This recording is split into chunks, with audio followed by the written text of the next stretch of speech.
I love philosophy and life preference and style. Mentioned before that past Caelix had a very negative mindset compared to current Caelix. How did you become the positive and whimsical guy you are now? First thing that made significant change for me was passively adjusting my language.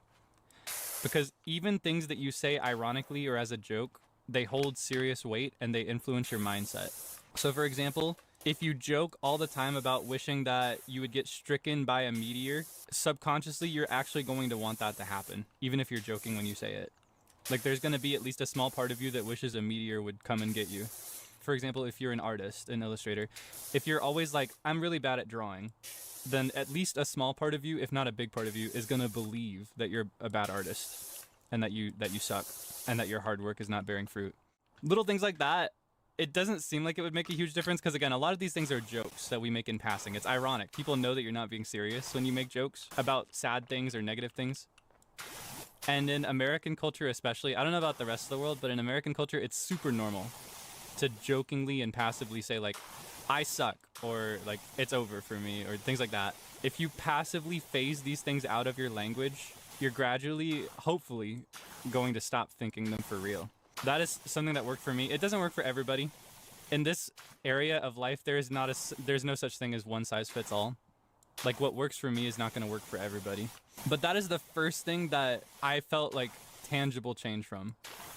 You can't really change what you think on purpose. Like you can't actively decide not to think something. Our thoughts are kind of involuntary, but you can gradually coach what you want to think through your habits and through your responses to your thoughts.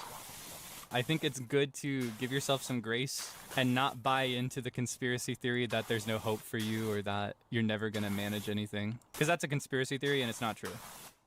But with that, you also have to be realistic. It can be a very difficult thing because we are very biased against ourselves. We are our worst critics and we are also the worst at assuming our worth and our capabilities. So you got to keep it real. If you have any support systems in your life, like friends, family that can keep it real with you, that is good. Have people to keep you in check when you're being delusional.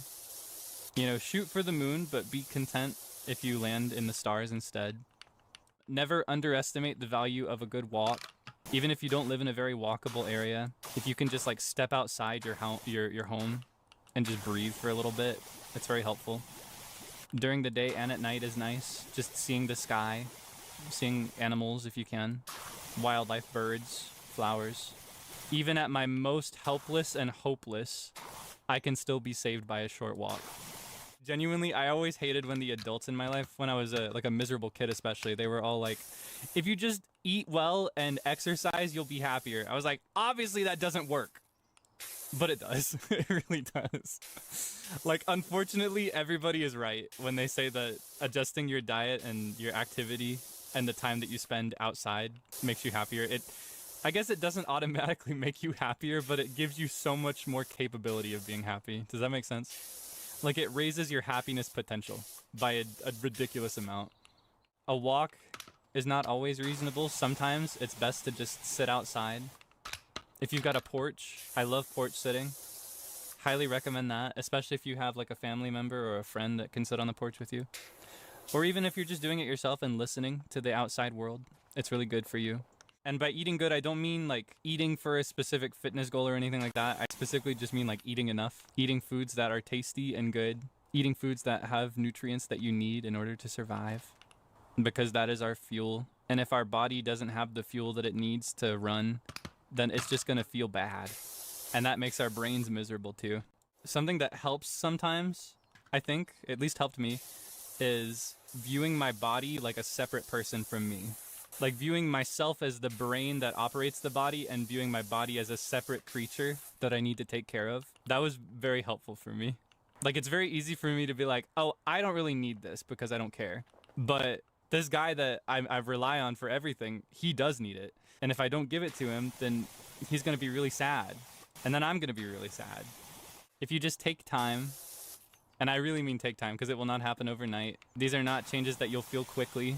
And a lot of these changes are not things that you'll see very obviously either. So if you offer yourself the patience and the time to sort things out, and you do little things over a long period, I think eventually, if you check in with yourself, you will be a happier person overall. I think there are definitely times where it's harder We all have very different experiences, and if we are alone in those experiences, it's very difficult to accept that things are not hopeless. This is honestly what I was getting at when I was talking about learned helplessness and learned hopelessness. I think if you are left alone with your thoughts, it's very easy to think, sure, that works for other people, but there's no way I could do that. It's very, very easy to succumb to ideas like that. And if you truly believe that, then you're never going to fix it. Not everything can be solved quickly, but I do believe that most things can be solved gradually. You just have to believe that you can do it, and you have to have the patience. And you have to have the realistic expectation that it will not happen super quickly. It's very easy to like make changes, but not see any results from those changes quickly, and then be like, oh, it was a waste of time, and it's hopeless, and I suck. It really does take time, and I think it's worth it. Those are my recommendations, I guess. Something I recommend specifically when it comes to feeling like you're not making progress is keeping a journal if you can. It doesn't even have to be a super detailed journal. One format that I've seen that works really well for some people is to keep a journal where you assign a color to every day of a calendar. So rather than a journal, it's like a calendar that you mark. When a day is over, you assign it a color, and the color is associated with a ranking for how well the day went or how happy you were that day. And something you may notice, hopefully, as you make changes and keep track of it, is that gradually the colors become more of the positive ones more often, if you have patience. We're very bad at thinking about ourselves retroactively. We are very blind to the past and to the future. We can only see the present. And that's one of the deficits of being human. We can only see what we're going through right now. We humans are such complicated animals, and we are so bad at seeing the reality of things. We are so prone to cognitive distortion and delusion, and we are our own saboteur. We love sabotaging our own happiness and health for no good reason. That's just being human. But being human is awesome and beautiful, and I love it. Usually, a lot of small changes is better than very few big changes. Lots of tiny things. Just making your bed even when you don't want to, doing your laundry consistently, brushing your teeth, showering consistently. Little routines like that can be tedious when you're miserable, but it helps. It really does. Everybody's right. Unfortunately, they're always right when they say these things. They're always right.